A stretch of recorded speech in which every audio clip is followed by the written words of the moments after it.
October of 1939, the sun, low and cold, cast long, triumphant shadows across the captured airfield in northern France, still smelling faintly of burnt oil and hastily abandoned tea rations.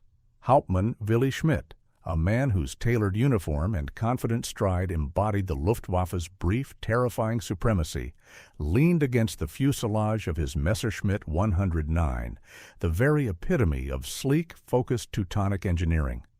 Before him lay a collection of papers recovered from a deserted Royal Air Force maintenance hangar, among them a tattered instruction booklet for a Hawker Hurricane. He was not looking for tactical secrets or deployment maps. His eyes, sharp and dismissive, were focused entirely on a single, almost trivial technical specification, the recommended fuel type. He held the document out to his wingman, a young, nervous unteroffizier, and tapped the precise clinical number with a white-gloved finger. "Look at this," Schmidt chuckled, the sound dry and sharp, like the crack of a thin whip. 73 octane, 73. They are not flying aeroplanes, Joseph. They are flying milk bottles. The laughter that followed, echoed by a small knot of ground crew, was rich with derision, a sound that summarized the entire tactical imbalance of that early war. The seemingly unshakable confidence of a force that believed itself chemically, mechanically, and culturally superior. This arrogant amusement was more than simple mockery. It was the direct, visceral observation of the fundamental technical handicap that crippled the engines of the British Empire.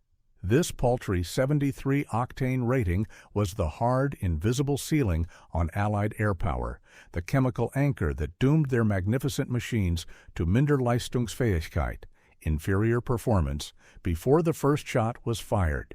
The fuel used by the British in the initial, desperate phases of the conflict was not some backward, unique failure, but rather the unavoidable, mundane product of an industrial complex that had yet to grasp the profound military implications of petroleum chemistry.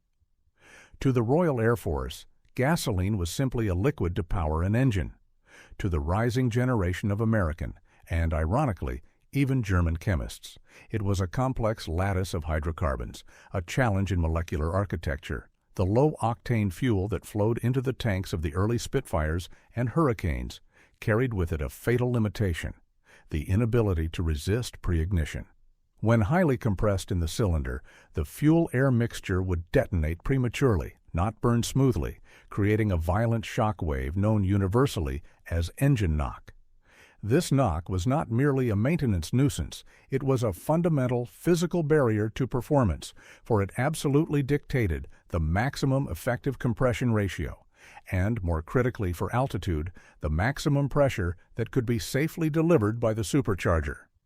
German engines, already running on a superior blend, typically around 97 octane for their frontline fighters, could tolerate significantly higher pressures and compression, meaning for every liter of displacement, they could extract hundreds of more horsepower at critical altitudes. The difference was immediate, quantifiable, and often terminal. A British pilot attempting to push his Merlin engine to full emergency boost to match the speed and climb rate of Schmidt's 109 risked immediately destroying his engine, violently transforming a tactical necessity into catastrophic mechanical failure. The 73 octane was the equivalent of a ball and chain, limiting the British fighter to a realm where the superior German tactics of the Blitzkrieg could be deployed with impunity, where the Luftwaffe's pilots knew, with an almost religious certainty, that when a difficult situation demanded a burst of power, their chemistry would deliver, and their enemies would fail.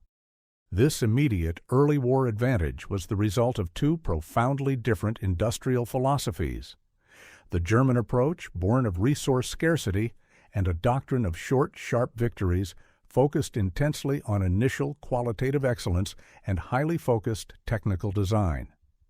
Their engineers squeezed every possible horsepower from existing fuel types, perfecting the direct injection engine and high-efficiency superchargers. Their focus was on the tactical immediate, the glorious, decisive action. Conversely, across the vast expanse of the Atlantic, the American industrial machine was operating on an entirely different scale of reality, one defined by unlimited resources and the standardization of abundance. American enterprise, driven by the needs of a burgeoning domestic car culture, had already solved the high-octane problem as a commercial venture, not a military necessity. They had pioneered the industrial processes of catalytic cracking and alkylation, turning crude oil into the precise, high-performance molecular chains necessary for 100-octane fuel, not in small, specialized batches, but on a gargantuan continental scale. While Hauptmann Schmidt and his comrades were focusing on turning circles and dive speeds, an army of anonymous petroleum engineers in Texas and Oklahoma were focused on throughput and purity, unknowingly forging a chemical weapon of unparalleled strategic power. The German advantage was tactical, immediate, and finite. The Allied counter was strategic, overwhelming, and virtually inexhaustible, waiting only for the political and logistical will to bridge the vast ocean. The story of the air war would not be the story of pilot skill versus pilot skill, but of the mathematics of destruction enabled by the chemical bonds of a superior hydrocarbon, the inevitable outcome when a doctrine of focused quality met an industrial system geared for the avalanche of steel and lead. The German laughter echoing over that French airfield was the "P-51" sound of an empire mocking the very fuel that would soon power the hammer that crushed it. While the war raged in the cramped antique skies over Europe, a far more significant conflict, one fought not with bullets but with molecular architecture, was already being decided across the ocean in the staggering, sun-baked sprawl of the American Gulf Coast and the vast, flat plains of Oklahoma. The German preoccupation with tactical elegance blinded them to the raw, brute force power of a different kind of supremacy. The sheer, inexhaustible industrial capacity of a continent whose primary concern was not conquest, but the maximization of profit and efficiency. Here, in this colossal unseen crucible, men in white lab coats and hard hats were transforming oil from a simple commodity into a highly specialized, precisely engineered weapon. This was the theater where the final victory would be quantified, measured in barrels per day, and expressed in the single, lethal compound known as 100-octane gasoline. The landscape itself was a testament to this unique American ambition. The refineries of Tulsa, Oklahoma, and Baton Rouge, Louisiana, were not mere factories. They were massive steel and steam cathedrals of synthetic geography, bewildering forests of pipes, valves, and towering fractional distillation columns that scraped the horizon and hissed their furious labors to the empty sky. This was the domain of the petroleum engineer, a nameless cohort whose devotion to chemical science eclipsed any fleeting interest in military strategy. Men like the quiet, precise lead chemist at the Baytown refinery, whose daily obsession was the minute optimization of the catalytic cracking process. To him, crude oil was not the black gold of legend, but a frustrating mixture of long, inefficient hydrocarbon chains. His task, relentless and unforgiving, was to shatter those chains using powerful, high-temperature catalysts, a process akin to using a precise chemical hammer to rearrange the very building blocks of matter, then to reassemble the fragments into the perfect, highly branched isomer that gave gasoline its anti-knock capability. This was the genesis of alkylation, the complex pressure-intensive process that bonded two smaller molecules, isobutane and butylenes, into the highly stable, high-octane component known as iso-octane. The technical jargon hid a profound strategic truth. These men were synthesizing the very resistance to explosion that the early British engines desperately lacked. The sheer, staggering scale of this operation defied the imagination of any European planner, locked into the scarcity economics of the continent. The 100-octane fuel was a military necessity for the Allies, yet it had been perfected in the United States years earlier as a commercial product, designed to feed the demands of the emerging high-compression engines in civilian airliners and luxury automobiles. It was a product of abundance, not desperation. This fundamental difference in resource perspective would prove decisive. Before the United States even officially entered World War II, its refining capacity for high-octane aviation fuel had already surpassed the total capacity of Germany, Italy, and Japan combined. The vast untapped reserves of Texas and Oklahoma crude flowing north through meticulously planned pipelines meant that the supply chain did not depend on desperate, vulnerable convoys. It was an integrated, continental system designed for unstoppable, relentless flow. This was the true statistical reveal, the quiet, terrifying number that rendered all early Axis tactical victories meaningless. By 1940, America could produce this vital fluid at a rate that dwarfed the Axis output by a margin that seemed mathematically impossible. Millions of gallons per month, an avalanche of chemical energy ready to be weaponized. The engineer, in his sterile lab coat, focused on maximizing the yield from his massive fluidized catalytic crackers, was not thinking of the Battle of Britain. He was thinking of thermal efficiency and parts per million. Yet, with every increment of purity, with every optimized conversion rate of feedstock to aviation alkylate, he was unknowingly transforming the balance of power. He was taking the weak 73-octane milk bottle and pouring into it a concentrated essence of kinetic potential, adding hundreds of feet to its service ceiling and miles per hour to its top speed. The American strategic advantage was not merely in the fact that they could produce 100-octane fuel, but that their industrial complex was built to produce it relentlessly and without limit. This unwavering flow of chemically superior high-octane gasoline was the ultimate embodiment of a thesis that would define the entire conflict. That in modern warfare, the victory belongs not to the tactician who fights the battle on the front line, but to the industrialist who wins the war of production thousands of miles away, transforming oil into the pure, concentrated power that turned the Spitfire from a capable defender into a relentless Nazi killer. The year 1940 was the year the air war transformed from a technical skirmish into an existential blockade.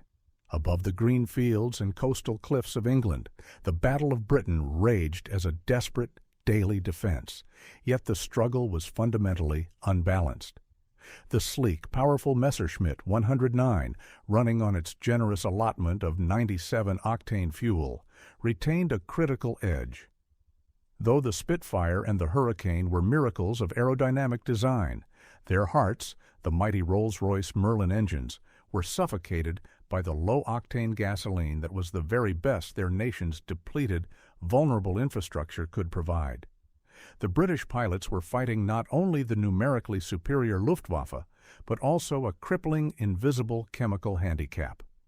They were forced to fight, with one hand tied behind the propeller, unable to fully exploit the power latent in the Merlin engine for fear of the destructive phenomenon of knock.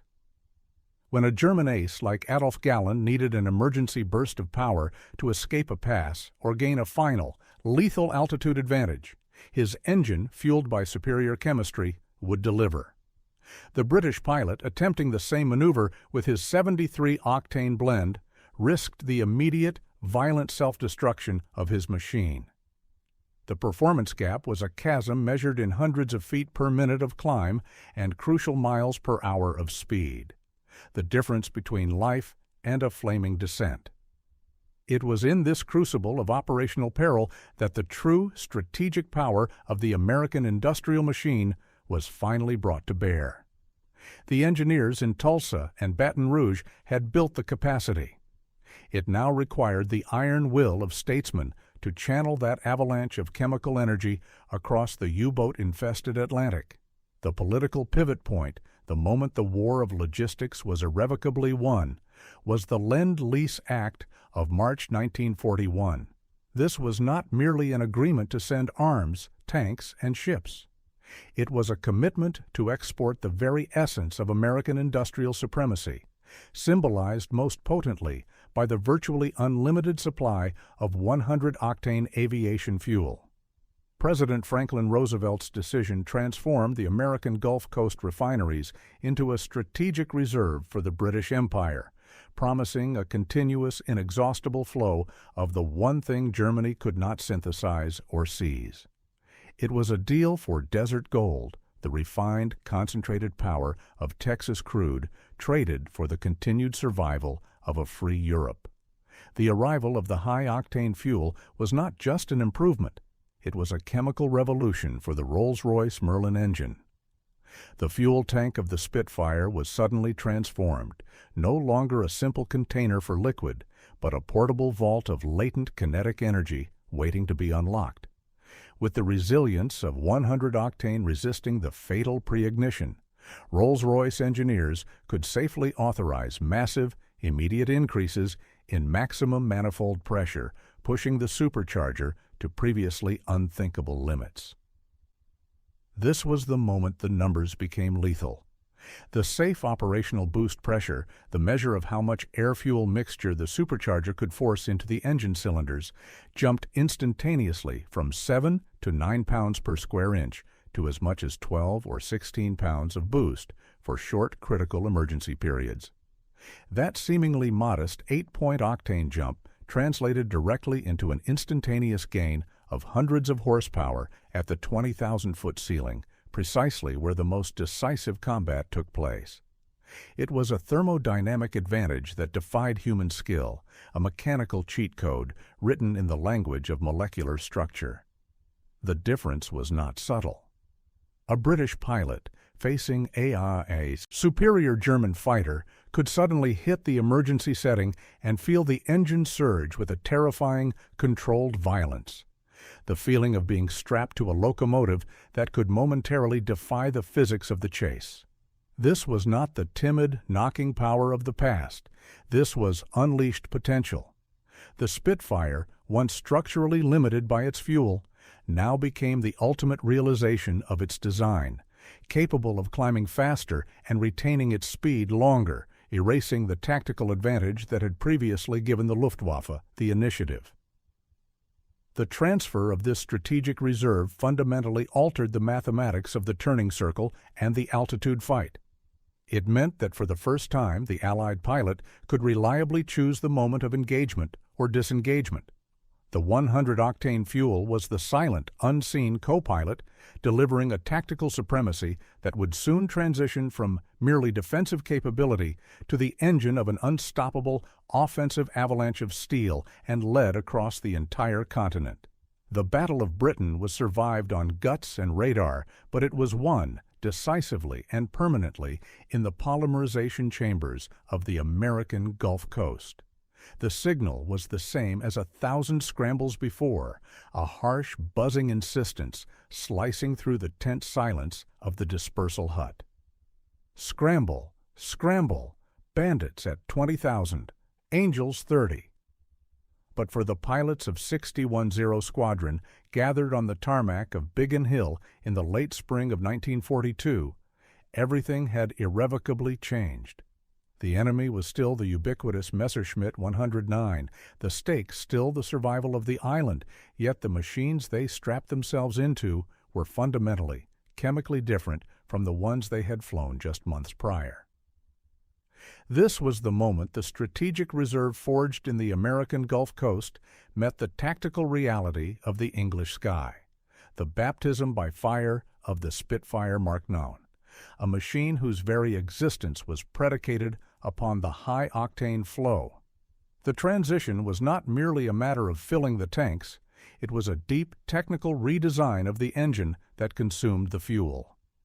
Rolls-Royce engineers, now unconstrained by the 73-octane ceiling, had been granted permission by the chemists to perform mechanical alchemy on the venerable Merlin engine. They completely re-geared the two-speed, two-stage supercharger, increasing the impeller speed to force a denser, colder air-fuel mixture into the cylinders. They perfected the intercooler to draw off the ferocious heat generated by this compression. Most critically, they adjusted the ignition timing to fully exploit the detonation-resistant properties of the 100-octane fuel. The slow-burn, deep dive of the engineering analysis yielded a terrifying, visceral dividend. The engine could now safely operate at 16 pounds per square inch of maximum emergency boost. This was an engineering figure, a measure of pressure, that translated directly into an overwhelming tactical superiority, a quantifiable, lethal advantage that rendered the old rules of engagement obsolete. Strapping into the cockpit of the new Mark IX, Pilot Officer Johnny Allen felt the profound difference before he even left the ground. The engine's low, familiar rumble was now underpinned by a latent, ferocious violence. Once airborne, with the squadron climbing to intercept the distant dots of the German high-altitude reconnaissance fighters, Allen pushed the throttle fully forward past the normal gate into the emergency zone. The effect was immediate, terrifying, and exhilarating. It was the sensation of strapping yourself to a locomotive and letting the machine run unchecked, a sudden dizzying surge that pinned him back in his seat. The engine did not merely accelerate, it roared, deep and guttural, no longer sputtering against the ghost of pre-ignition, but smoothly delivering a controlled, unleashed potential. The sound was a rhythmic, industrial thunderclap, the noise of thousands of coordinated explosions happening perfectly within the piston chambers, a sound that signaled not desperation, but absolute, available power. The Merlin, which in its 73-octane form had delivered around 1,300 horsepower, was now churning out close to 1,650 horsepower at its critical altitude, a gain of nearly 400 horsepower achieved by a single chemical upgrade. At 28,000 feet, the air was thin and frigid, a realm where performance distinctions were magnified into life-or-death realities. A Messerschmitt 109 pilot, confident in his high-altitude superiority, spotted the inbound Spitfires. His instinct, based on 2 years of aerial combat mathematics, told him he had the advantage in both altitude and speed. He banked, planning a diving attack, the classic definitive move of the tactical master.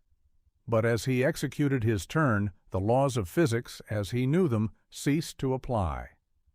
The Allied machines were closing the gap with an impossible, sudden burst of velocity. The 16 pounds of boost was now translating directly into the German pilot's terror. The Spitfires, using the massive reserve power of their 100-octane engines, were able to sustain a full-throttle pursuit that defied the mathematics of the turning circle. They no longer had to conserve power or fear the engine damage from prolonged high-speed running. The British fighters, once struggling to maintain altitude, could now outclimb and outrun the German machines consistently, turning the predator into the prey.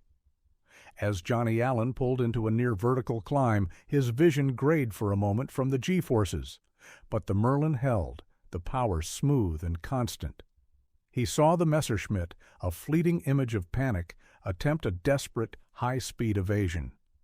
Allen squeezed the trigger. The chemical triumph of the American oil fields, the technical genius of the Rolls-Royce engineers, and the visceral human skill of the pilot converged into a devastating avalanche of steel and lead.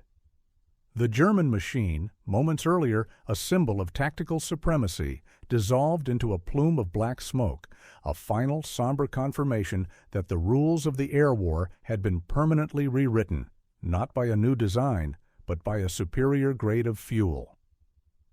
The triumph of the 100-octane fuel in the sky above Britain was immediately replaced by a staggering logistical nightmare on the high seas.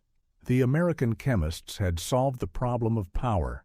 The Allied navies and engineers now faced the monumental task of solving the problem of transportation. The creation of the superior fuel, flowing relentlessly from the cathedrals of steel in the Gulf Coast, introduced a critical and frightening vulnerability: the reliance on a continuous, uninterrupted Atlantic lifeline. The Allies had forged a weapon of chemical supremacy, but the very scale of its production meant that the war was now utterly dependent on the stability of a supply chain stretching across 3,000 miles of ocean, an expanse perpetually stalked by the Kriegsmarine's U-boats. The high-octane gasoline, once poured into a bomber's wing tank, was a symbol of strength. Sealed within the massive, vulnerable hold of a tanker, it represented the greatest operational risk of the entire air war. This was the fundamental, brutal irony of the petroleum war.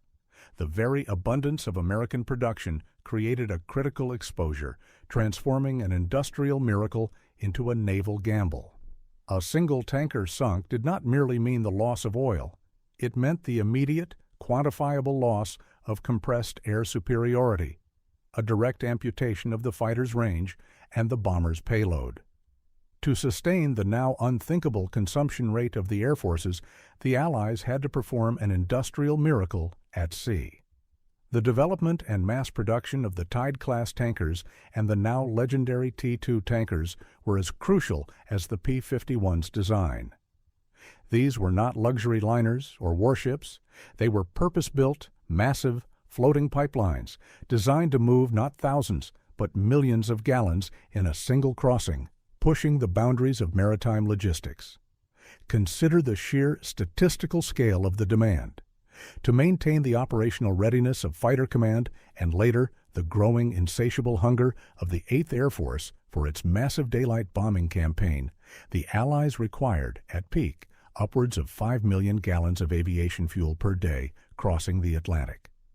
This was a volume that rendered human-scale comparison absurd. If a soldier's single-day canteen of water represented his personal survival, then this daily flow was the equivalent of a continuous river of high-grade petroleum, vast enough to fill an oil-slicked harbor every few weeks. This relentless demand meant that dozens of these massive steel drums had to be on the high seas at any given moment, a colossal, tempting target for the German submarine commanders, who knew instinctively that sinking one of these vessels was an act of economic warfare more devastating than destroying a squadron of fighters. This continuous flow stood in stark, overwhelming contrast to the desperate, energy-intensive efforts of the Axis. Lacking the vast natural reserves of the American continent, German industry was forced into the realm of ersatz, synthetic substitutes. Their engineers toiled ceaselessly to produce fuel from coal, a complex and cripplingly inefficient process known as the Fischer-Tropsch synthesis. It required immense amounts of coal, steel, manpower, and electricity simply to yield a fraction of the output of a single, naturally flowing American refinery.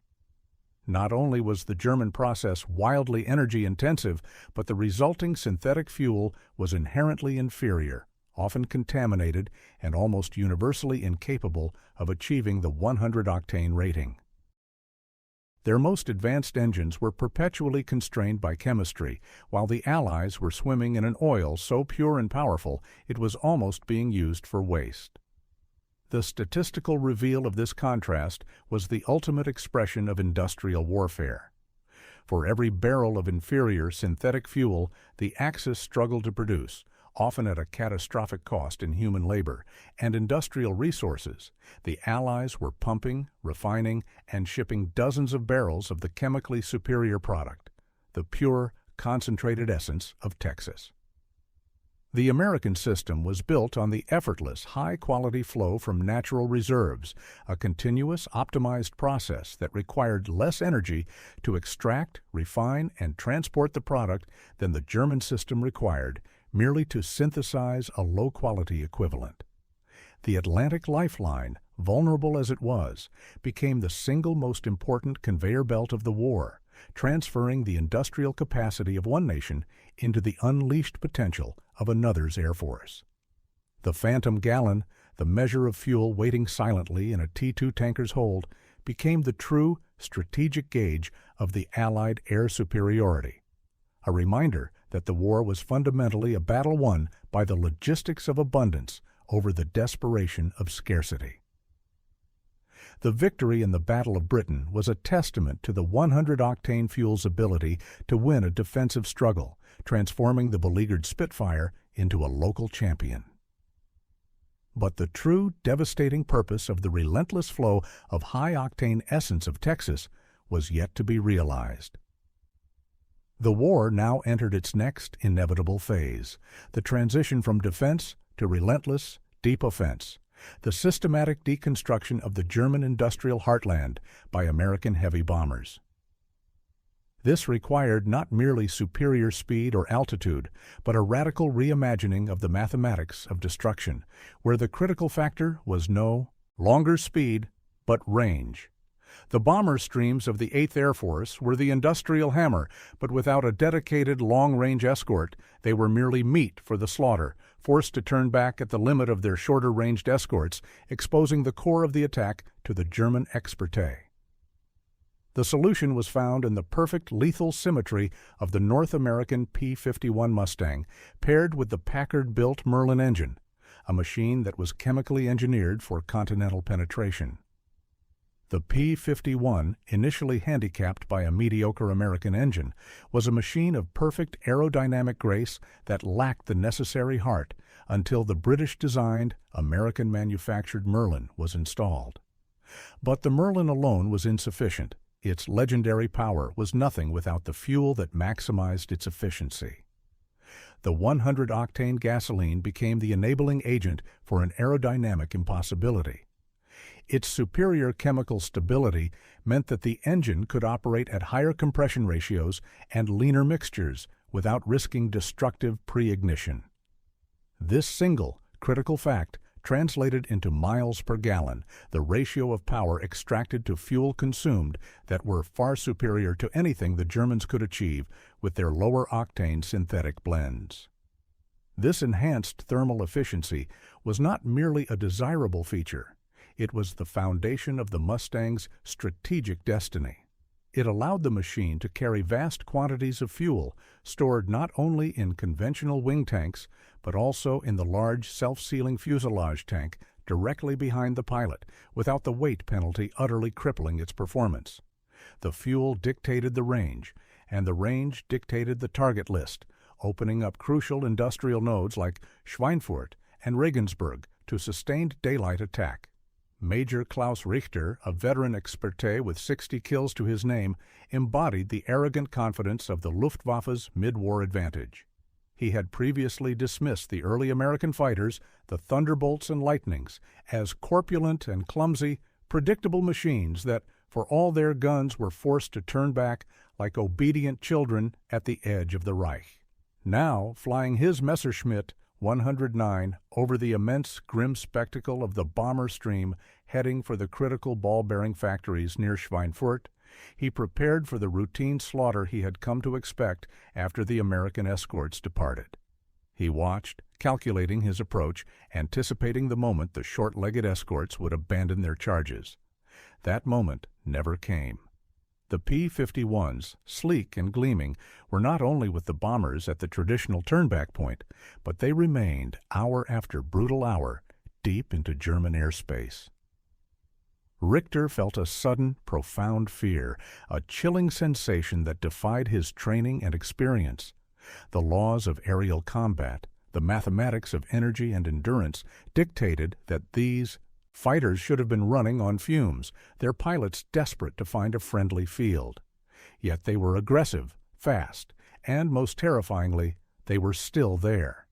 He engaged one of the Mustangs, pushing his Daimler-Benz engine to its maximum safe limit, but the P-51 simply pulled away from him in a sustained horizontal run, a display of effortless power that spoke to an engine still running in its zone of chemical optimization. Richter's engine, running on 97 octane, was constrained by thermal limits and fuel consumption rates that demanded prudence. The P-51, running on the American 100 octane, possessed a chemical reservoir that permitted waste and aggression.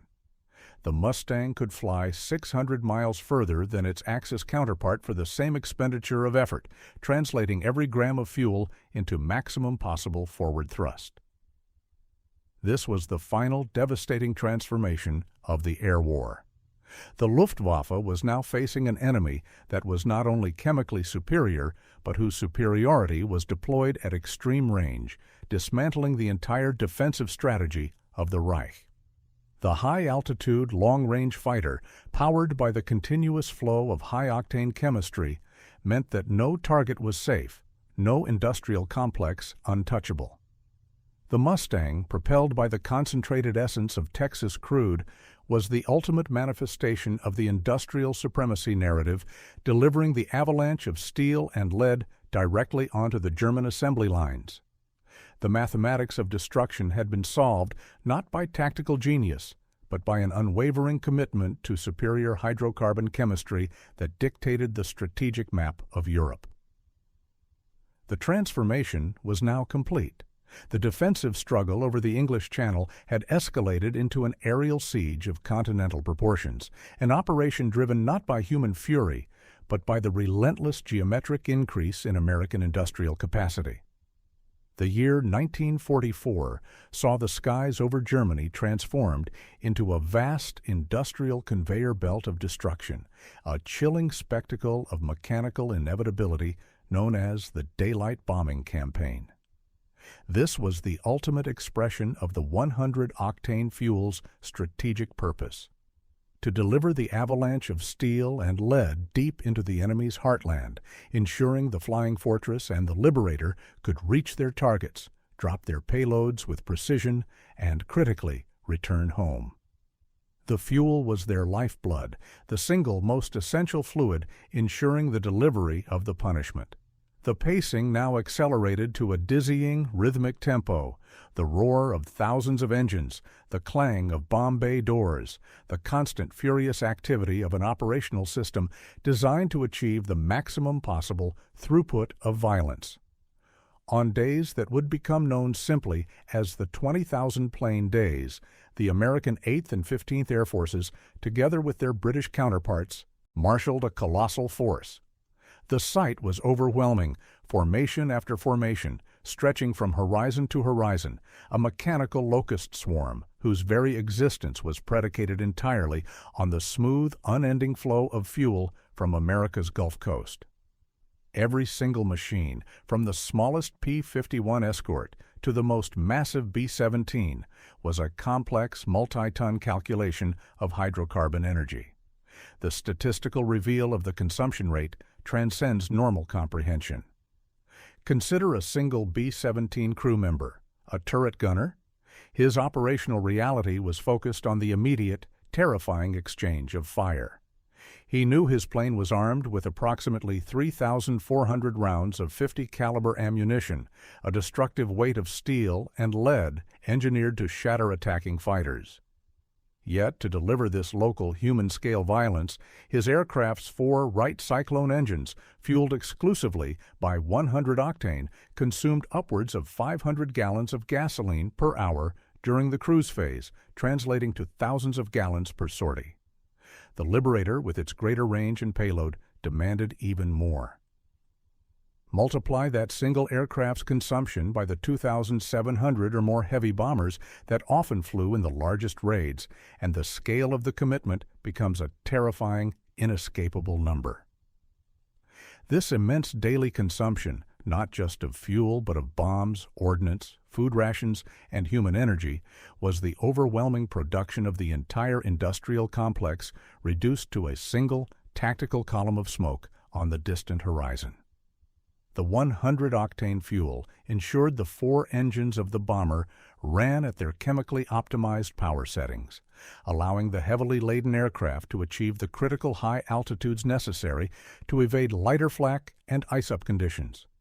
It ensured the bomber could maintain the precise formation necessary for self-defense. Without the thermal stability of the superior fuel, the engines would have faltered under the sustained stress, the formations would have broken, and the entire logistical effort would have collapsed. This avalanche of steel and lead was not a matter of luck or fleeting tactical advantage. It was the ultimate, calculated expression of industrial capacity as a weapon. The unrelenting repetition of the raids, day after brutal day, proved the thesis. The flow of 100-octane fuel never ceased, never diminished in quality, and was never fully interdicted. The factories in Texas and the tankers crossing the Atlantic were the true strategic centers of the war, providing the energy that allowed the bombers to systematically destroy the German sources of power: the oil fields, the synthetic fuel plants, the component factories. Each mission was a calculated thermodynamic expenditure designed to cripple the enemy's own chemical and logistical engine. The sound of the bomber stream, a relentless vibrating drone that signaled the approach of total annihilation, was, at its core, the sound of 100-octane fuel burning perfectly, relentlessly, and without end, the chemical signature of inevitable defeat. As the avalanche of steel and lead from the American bomber streams accelerated in 1944, the narrative of the air war performed a somber, inevitable inversion. For the Luftwaffe, the early laughter that had mocked the 73-octane ceiling curdled into the bitter taste of chemical starvation. The tactical advantages, the superior initial designs of the Messerschmitts and Focke-Wulfs, and the legendary focused skill of the German Expertise, all these human and technical superiorities were nullified by a single crushing reality: the systematic destruction of their fuel supply. The 100-octane fuel from the American Gulf Coast had not only empowered the Allied air forces, but had also dictated the targets of their offensive, focusing the full weight of the bombing campaign onto the vulnerable, complex infrastructure of the German synthetic fuel program and the distant critical oil fields of Ploiești. The decline of the Luftwaffe was not a glorious defeat in battle, but a slow, agonizing degradation imposed by chemistry and logistics. The German air defense, once a magnificent surgical instrument, was now forced to run on a mix of inferior, contaminated ersatz fuel, often hastily produced from coal and mixed with low-grade additives. For the German pilot, the result was immediate and terrifyingly palpable. Oberleutnant Hans Müller, scrambling from a concrete pen near Berlin, was no longer flying the sleek, powerful machine of the early war. The Daimler-Benz engine, an engineering masterpiece, was now suffocating. The low-octane, poor-quality blend forced him into a crippling new reality: the necessity of flying at reduced power settings. He dared not risk pushing the throttle into the emergency boost zone. Where the American pilot felt a dizzying surge from his Merlin, Müller felt only the dreaded sputter and cough of his engine protesting the impure fuel, the sound of pre-ignition becoming the inevitable soundtrack to his final operational flights. This was the technical deep dive into the mathematics of defeat, made brutally manifest in piston failure and lost altitude. The maximum safe manifold pressure was drastically lowered, the engine's power output plummeted, and the maintenance intervals, once strictly adhered to, evaporated under the strain of continuous running on bad fuel. The low-quality synthetic fuel, unable to resist detonation, meant that the engine's pistons and valves suffered rapid, catastrophic wear. Müller's fighter, technically capable of reaching 30,000 feet, now struggled to maintain 25,000, losing precious height and speed when he needed them most. When he engaged a P-51, the Allied fighter, fueled by the pure, concentrated essence of Texas, could climb away, effortlessly, leaving Müller's machine hanging impotently in the thin air, losing altitude when it should have been gaining. The Luftwaffe was a finely tuned, magnificent surgical instrument, but the Allies had replaced its oil with water. The Allied strategists had understood a fundamental truth: if you cannot destroy the enemy's machines, destroy the energy that powers them. The raids on Ploiești and the relentless systematic obliteration of the Leuna and Politz synthetic fuel plants choked the German war machine. The statistical reveal of late 1944 showed production collapsing to a fraction of the necessary operational minimum, meaning the limited fuel that remained was prioritized for the Panzer divisions or the nascent jet program, leaving the conventional fighter force to slowly starve. This was the crushing inevitability of an enemy that possessed no chemical redundancy. The German pilot, a figure of supreme skill and courage, was now merely a desperate human variable in an equation already solved by chemical engineering and logistical mastery. The somber truth was that even the superior tactical genius could not overcome the sheer power deficit imposed by a 70-octane ceiling against a 100-octane flood. His eventual descent, riddled with 50-caliber rounds, was not the result of a single brilliant maneuver by an enemy ace, but the final delayed effect of a refinery explosion thousands of miles away, months before. The air war had become a battle of endurance, and the German machine, chemically and logistically starved, simply had no energy left to fight. The sputtering sound of Müller's engine was the sound of the entire German war effort running on empty. The air war, a conflict often lionized for individual heroism, for the daring of the fighter ace, and the steely resolve of the bomber crew, was, upon final cold analysis, an affair decided long before the first contrail formed over the target. It was a victory not of bravery over fear, but of barrels over bravery.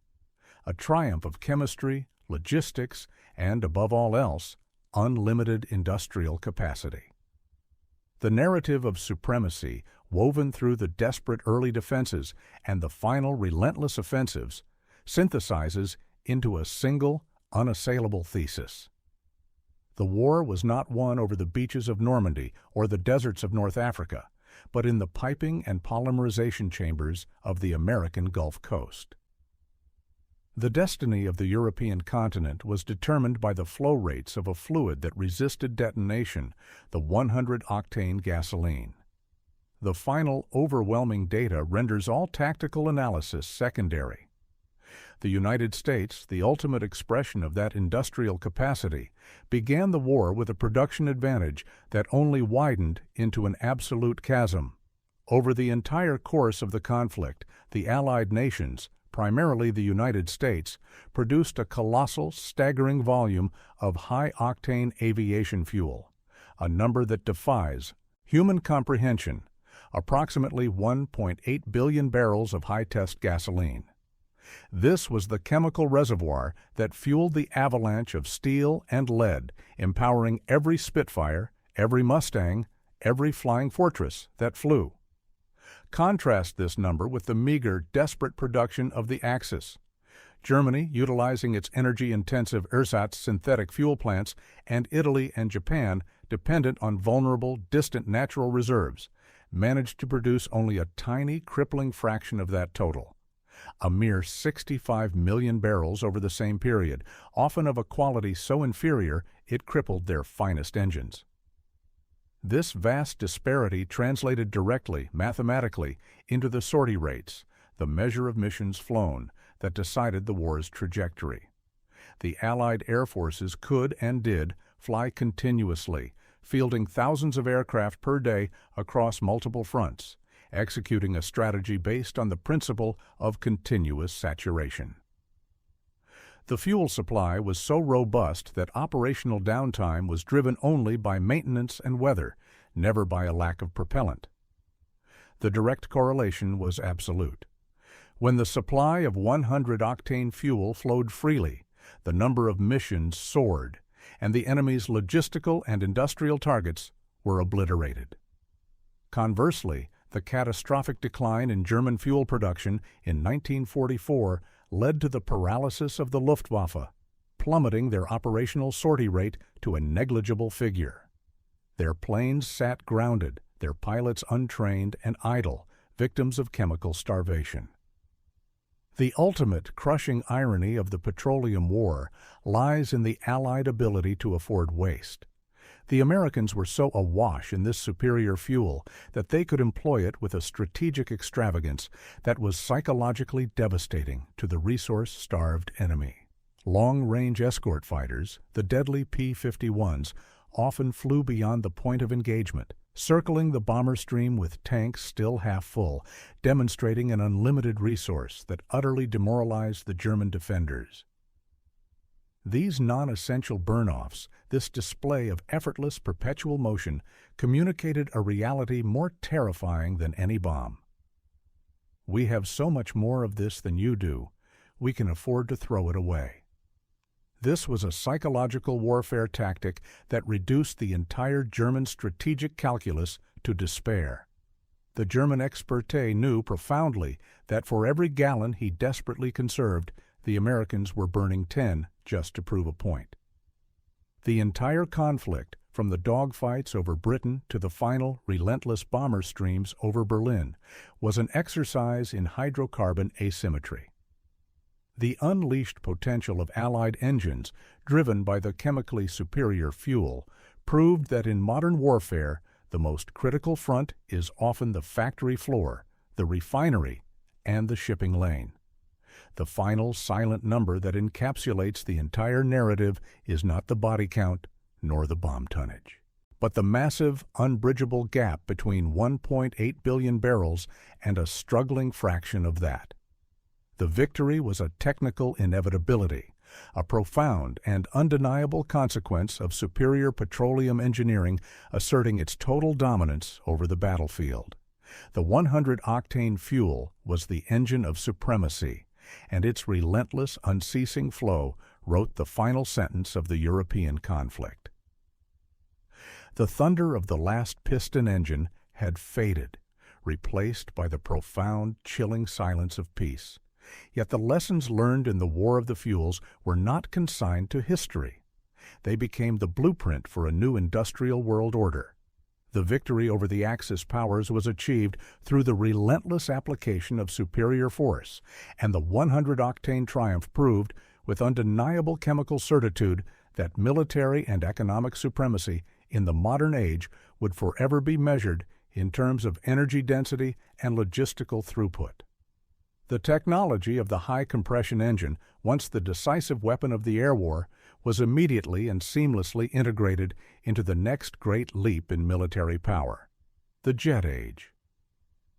The principles of high-performance combustion and chemically stable fuel, ruthlessly optimized for the Merlin, became the foundational requirements for the massive thrust delivered by early turbojets. The octane ceiling of the piston engine era gave way to the need for advanced kerosene-based jet fuels, but the fundamental industrial infrastructure, the massive catalytic crackers, the pipelines, the global distribution networks, remained the unshakable foundation of American air power, now projected across the globe. The most potent and lasting legacy, however, was in the complete fusion of industry and state power. The oil barons who had secretly orchestrated the avalanche of chemical energy during the conflict, the heads of Standard Oil, Shell, and Texaco, transitioned effortlessly from wartime production managers to the global energy titans of the Cold War. They understood, with a clarity unmatched by any politician, that whoever controlled the flow of petroleum controlled the fate of nations. The strategic reserve of high-octane fuel built during the war became the template for maintaining a permanent resource advantage over the Soviet bloc. The entire global infrastructure of the modern oil economy, from the supertankers to the refined products, was a direct lineal descendant of the effort to keep the P-51 flying over Germany. The enormous, staggering industrial capacity that had rendered German tactical brilliance irrelevant now became the guarantor of Western economic dominance. The subtle, constant pressure exerted by a civilization that simply possessed more energy than any other. The war's ultimate victory parade did not end with cheering crowds or saluting generals, but rather with the quiet, continuous hum of a refinery working 24 hours a day, 365 days a year. This was the real indelible conclusion of the conflict. Walk through the sprawling petrochemical plants of the Gulf Coast today, the same complexes that birthed the fuel that defeated the Luftwaffe, and you encounter this constant sound, a high-pitched, relentless whine of compressors, pumps, and circulating steam. It is a subtle, constant reminder that in the age of technical warfare, power is measured not in men, but in the chemical bonds of a synthetic compound. Human courage can achieve incredible, momentary feats, but it cannot override the laws of thermodynamics or the sheer weight of industrial output. The story of the Spitfire killing Nazis is ultimately not a tale of the cockpit or the gun sight. It is the story of petroleum chemistry asserting its dominance over European engineering. It is the narrative of an industrial ethos of abundance crushing a philosophy of scarcity.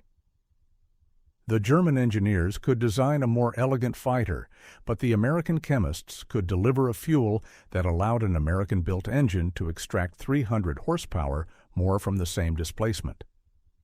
This was the definitive, final calculation of World War II in the air. The chemical purity of the 100-octane gasoline was the single most potent strategic ingredient of Allied victory, the master key that unlocked the full potential of their aircraft, extended their reach, and fueled the relentless, overwhelming avalanche of steel and lead. The legacy of the Octane War is simple.